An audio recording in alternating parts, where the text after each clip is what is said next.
My name is David, and I thought I had it figured out.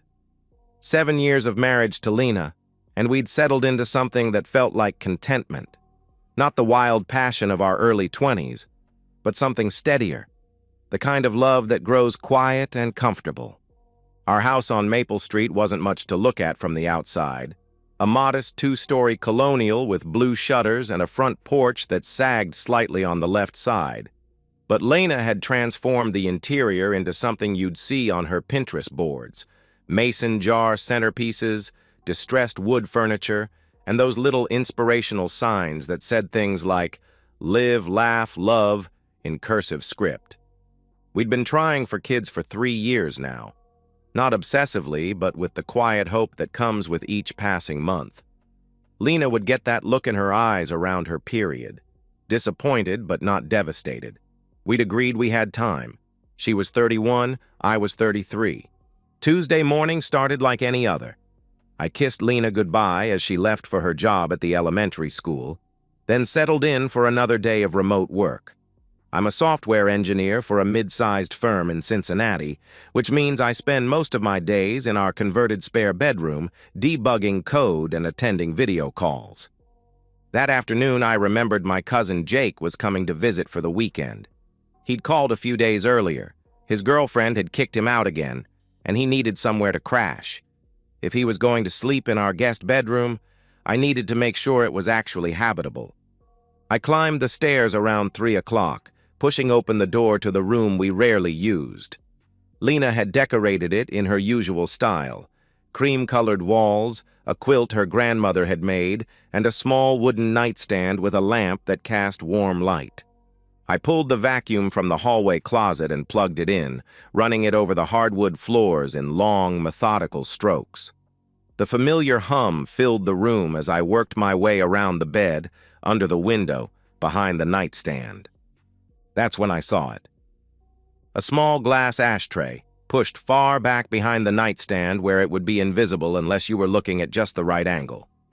3 cigarette butts lay inside, their filters stained yellow and brown. The smell hit me a second later, stale tobacco mixed with something else. My hand froze on the vacuum handle. Neither Lena nor I smoked. We never had. She was actually militant about it. Refused to eat at restaurants that allowed smoking, made faces when we walked past people with cigarettes. "It's disgusting," she'd say. "I don't understand how anyone can stand the smell." I unplugged the vacuum and crouched down, pulling the ashtray out from behind the nightstand. The cigarettes were American Spirits, the blue package. 2 of the butts had lipstick on them, a shade of red I didn't recognize, darker and more dramatic than anything I'd ever seen Lena wear.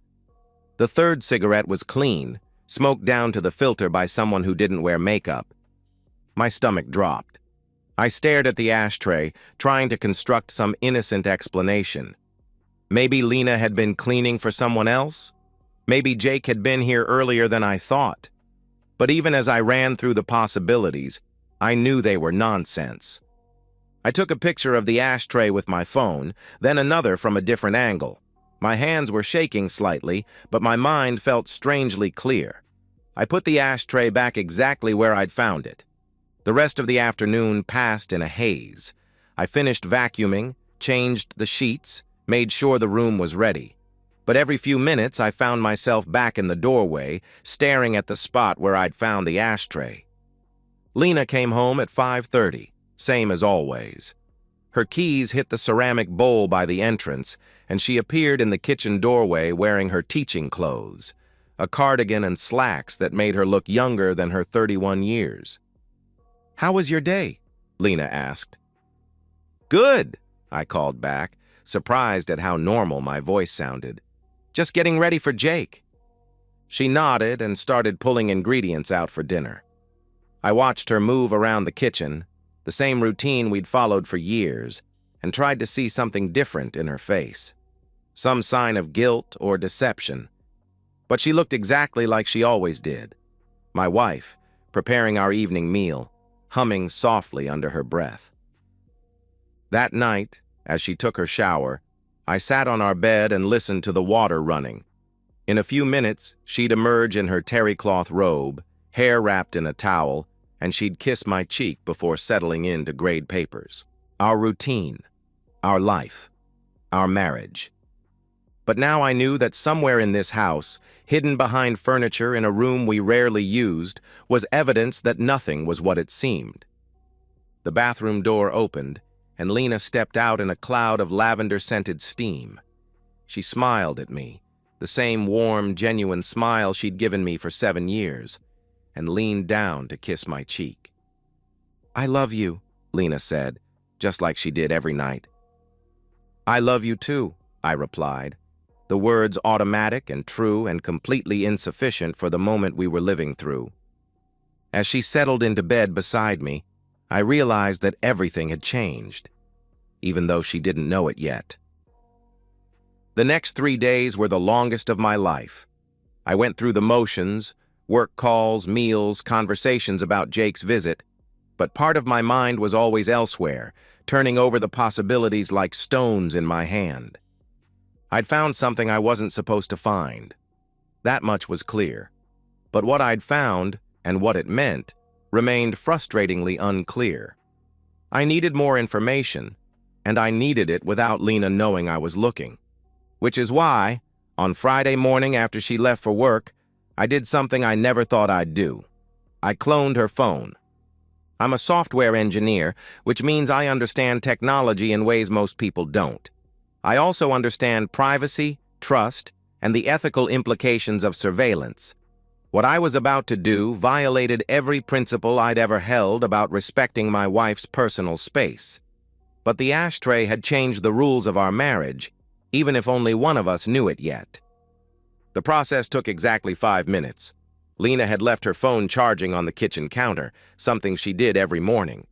I connected it to my laptop, ran a mirroring program I'd downloaded the night before, and synced it to my device. From now on, every text, every call, every app notification she received would appear on my phone as well. My hands were trembling as I disconnected her device and put it back exactly where she'd left it. I felt like a criminal, but also like someone who'd been forced into criminal behavior by circumstances beyond his control. For the first day, nothing happened.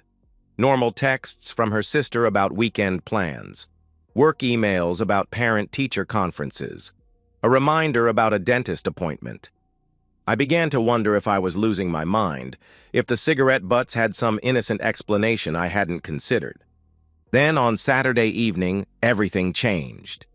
Lena was making her famous baked ziti, the recipe she'd learned from her Italian grandmother, the one she trotted out whenever we had company coming. Jake had texted that he'd be arriving around 8, and she wanted everything perfect. She moved around the kitchen with practiced efficiency, browning ground beef and layering noodles while I sat at the breakfast bar with a beer, watching her work. "You're quiet tonight," Lena said, glancing over her shoulder as she stirred the meat sauce. "Just tired. Long week," I replied. Lena nodded sympathetically. "Well, it'll be nice to have Jake here. It's been too long since we've had family visit." My phone buzzed with a text notification. Without thinking, I glanced down, and my world imploded.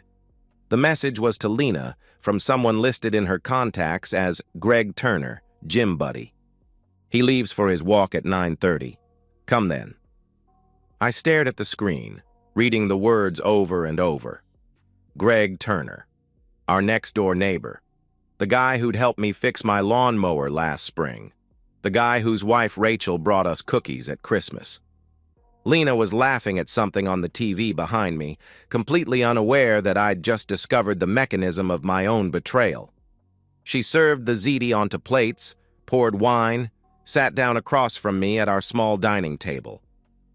"This looks amazing," I said, and my voice sounded normal. Somehow. "Thanks, baby." Lena took a sip of wine and smiled. "I'm glad we're doing this. Jake needed a break from his drama." I nodded and took a bite of ziti. It tasted like cardboard. "How's your gym routine going?" "You mentioned you'd been working out with neighbors." "Oh, just trying to stay in shape." Lena waved dismissively. "Nothing too serious." I looked at her across the table, My wife of 7 years, her face lit by the warm glow of our dining room chandelier, making casual conversation about her affair while serving me dinner. The cognitive dissonance was overwhelming. My phone buzzed again. Another message from Greg Turner. Looking forward to it. Bring that thing you wore last time. This time I had to excuse myself to the bathroom.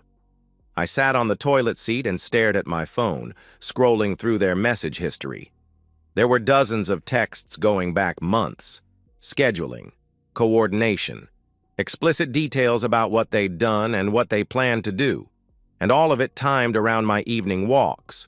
The routine I'd maintained religiously for 2 years.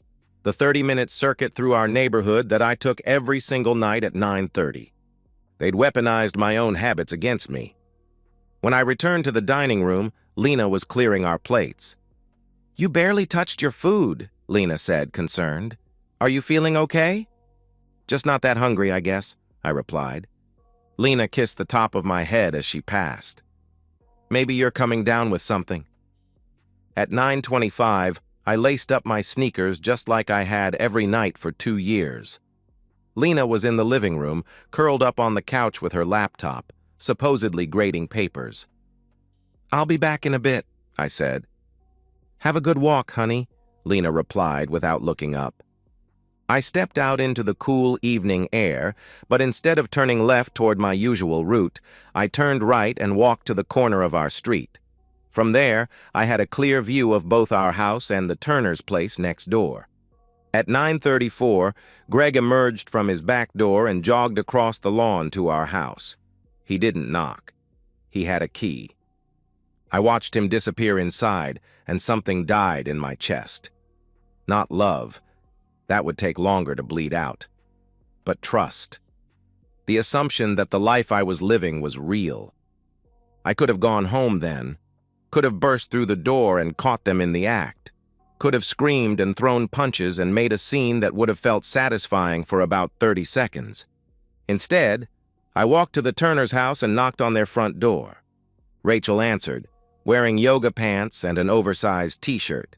Her blonde hair was pulled back in a messy bun, and she looked tired in the way that mothers of young children always look tired. "Hi," Rachel said, surprised. "Is everything okay?" "You need to come with me," I said quietly. "Now." Something in my voice must have convinced her. She grabbed a jacket from the hook by the door and followed me across the lawn without another word. I've never been a violent person. In high school, I was the kid who mediated fights rather than starting them. In college, I was the designated driver who made sure everyone got home safe. In my marriage, I was the one who suggested counseling whenever we hit rough patches. But as I walked across Greg Turner's lawn with his wife beside me, I felt something cold and calculating settle over my thoughts. Not rage. That would come later. This was something more surgical, more precise. Rachel was talking as we approached my house, asking questions I wasn't really hearing. Something about whether there was an emergency, whether someone was hurt. I could see the confusion in her eyes, but also the growing fear as she processed my silence and the grim set of my jaw. "Listen to me carefully," I said as we reached my front door. "What you're about to see is going to hurt, but you need to see it." Rachel stopped walking. "What are you talking about?" Instead of answering, I put my key in the lock and opened the front door as quietly as possible. The living room was empty, Lena's laptop still open on the coffee table, her wine glass half full. But I could hear sounds from upstairs, voices, movement, the unmistakable rhythm of two people who thought they were alone.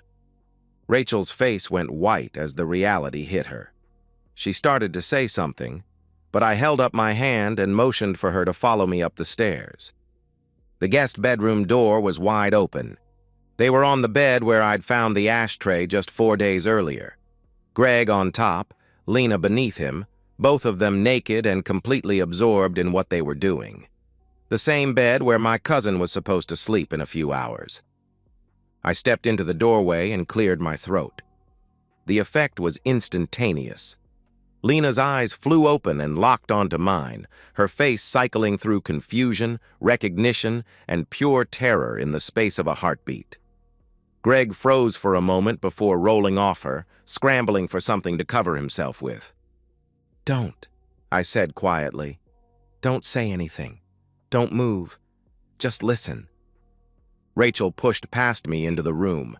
I expected her to scream, to break down, to collapse.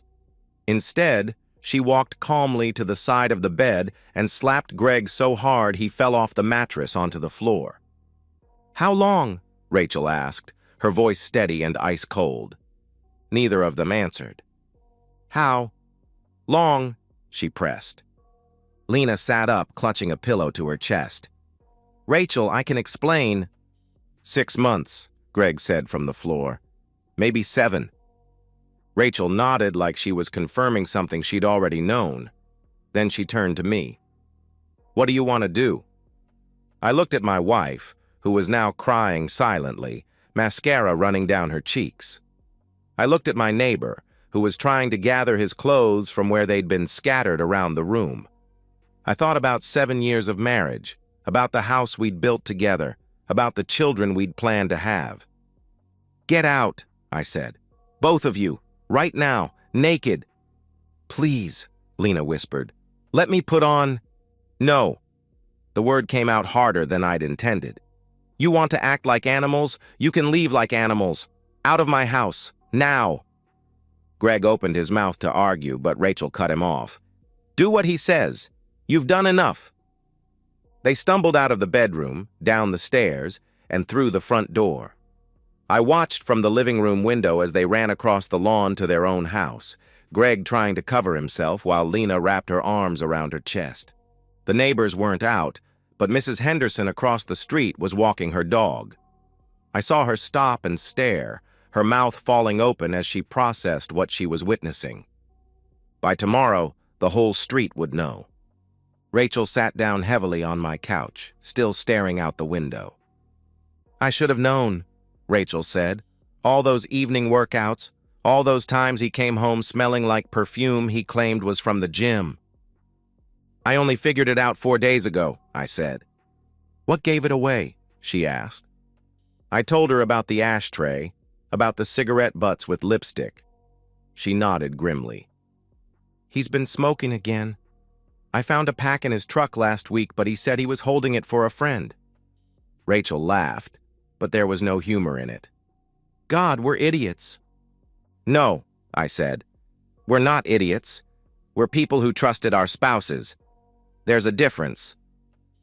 We sat in silence for a while, two people who'd had their lives detonated in the span of 5 minutes. Outside, the neighborhood was quiet again. Normal, as if nothing had happened. But everything had happened, and there was no going back. Jake arrived an hour later to find me on the front porch with Rachel, both of us drinking beer and staring at the street like we were waiting for something. "This is weird," Jake said, looking between us. "Where's Lena? And why is there women's clothing scattered on the lawn?" I handed him a beer. "It's been an interesting evening." Jake looked at the clothes again, then at Rachel, then at me. Understanding dawned on his face. "Oh, shit," Jake said. "Oh, dude. I'm sorry." "Yeah," I said. "Me too." We sat on the porch until nearly midnight, not saying much, just existing in the aftermath of the explosion. Rachel went home eventually, after Greg called to tell her he was staying at his brother's place. That night, I slept alone in my own bed for the first time in 7 years. The house felt different, emptier, but also somehow cleaner, like a fever had broken. Tomorrow, the real work would begin. Monday morning, I called in sick to work and made an appointment with the best divorce attorney in town.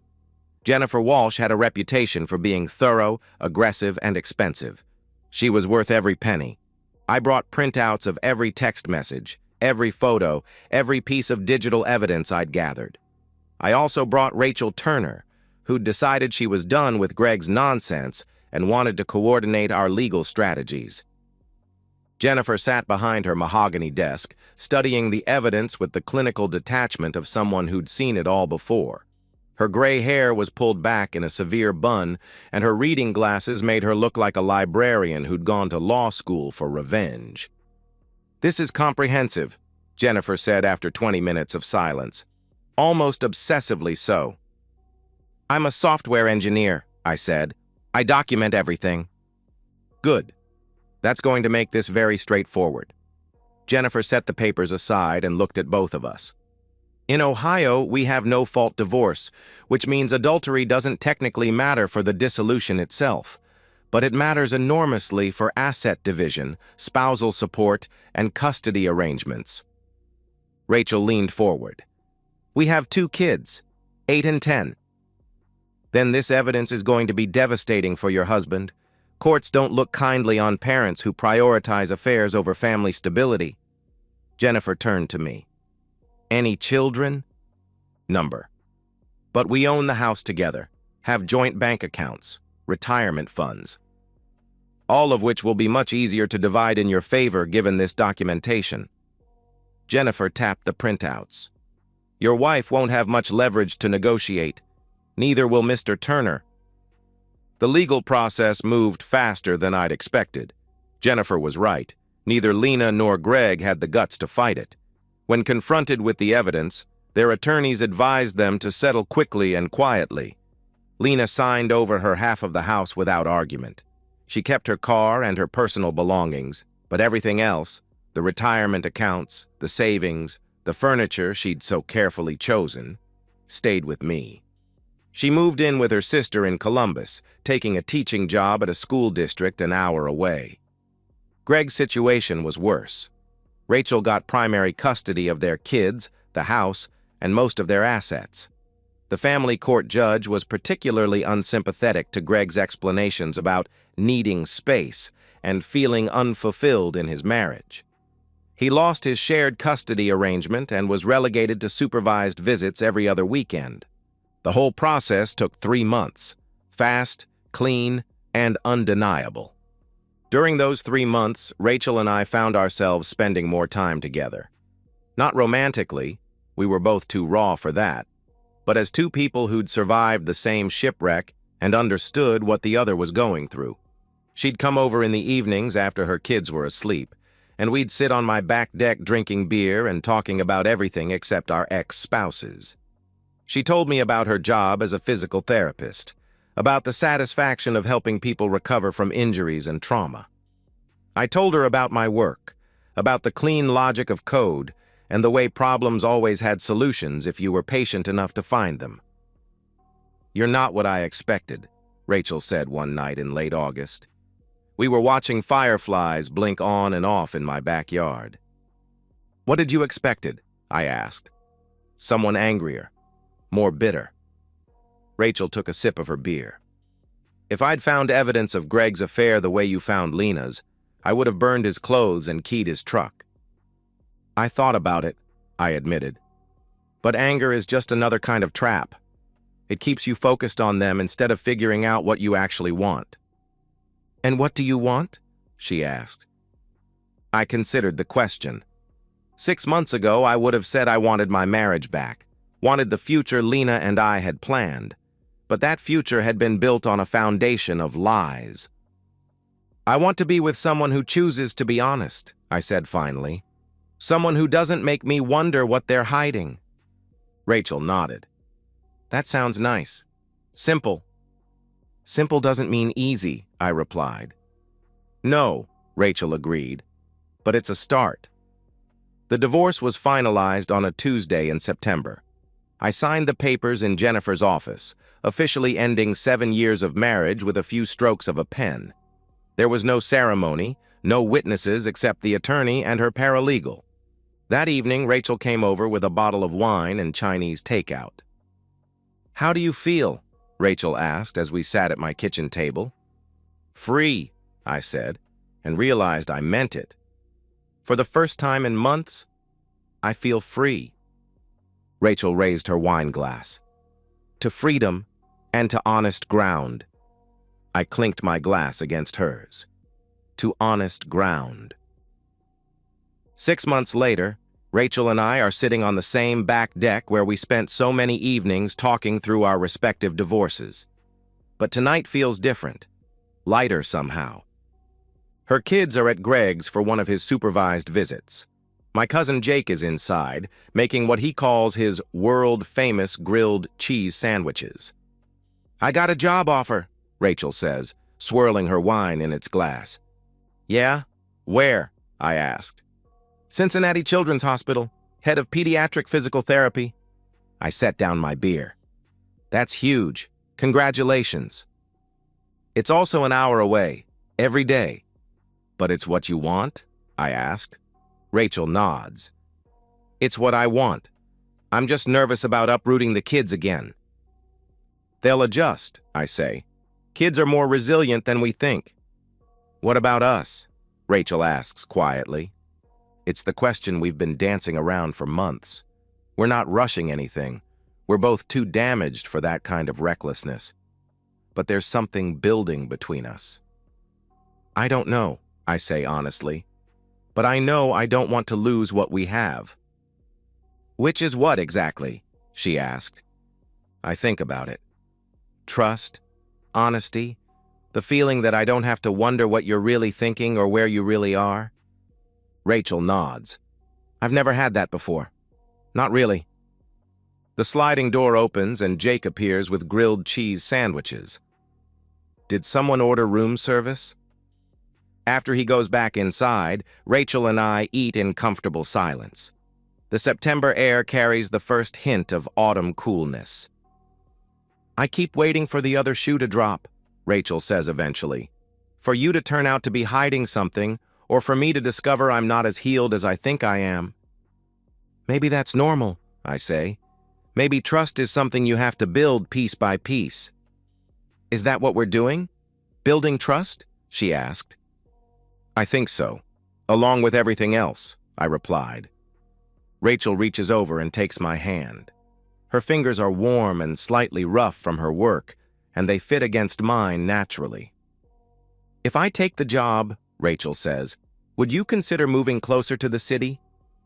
I think about my house on Maple Street, about the guest bedroom where I found the ashtray, about the neighbors who still whisper when I walk by, about the life I built with Lena and how little of it actually feels like mine anymore. "Yeah," I say, "I think I would." Later, as I walk her to her car, she stops and looks back at my house. "Do you ever miss it?" Rachel asks.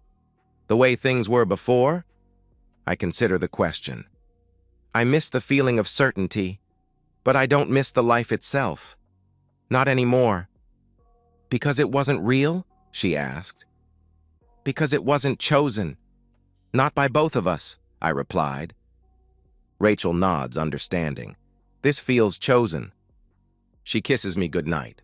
Brief, soft, unhurried. Then she drives home to her kids and her life, and I go inside to help Jake with the dishes. As I turn off the lights and head upstairs, I think about Lena and Greg and wonder if they ever think about what they destroyed. Then I realize I don't actually care what they think or feel. Their story is over. Mine is just beginning. And it's being written on honest ground. And so, we've reached the end of today's story. Was it what you expected, or did it take a twist you didn't see coming? I'm curious to hear your thoughts. Share them in the comments below, and let's get a conversation going. If this story kept you hooked, make sure to hit that like button. And if you're new here or just haven't subscribed yet, now's the perfect time to join our community. I bring you fresh, captivating stories every day, so click that subscribe button and turn on notifications so you never miss out. Thanks for watching, and I'll see you in the next one.